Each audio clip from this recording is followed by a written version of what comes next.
Welcome to the Rim Break Rodeo. We hope this video helps. You start by preparing the part so the metal finish sticks. Clean with isopropyl to remove any grease, then sand from 180 to 320 grit to knock down layer lines and create a keyed surface. Once done, blow off debris and tack with a microfiber. Apply an adhesion-focused primer or spray filler in 1 to 2 thin, even coats. Wait until tack-free between passes. This creates the smooth, bonded base the metal layer needs and prevents peeling later.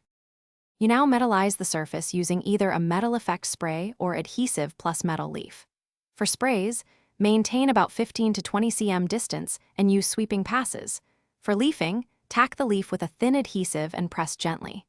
Build 2 to 4 thin coats rather than one heavy pass because thin layers avoid runs and ensure even coverage. Once a coat dries, sand very lightly with 400 to 600 grit to remove texture, then continue. This controlled layer, you finish by sealing the metal with a clear coat to protect against abrasion and oxidation. Apply 2 thin passes of satin or gloss clear, allowing proper flash time, then let the part fully cure per product instructions. If you want higher shine, gently polish with a microfiber and a small amount of metal polish. If you needed conductivity, test with a multimeter.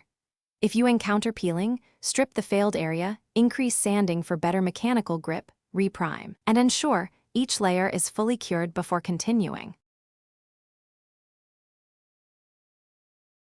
Thanks for watching. Consider subscribing if we helped you.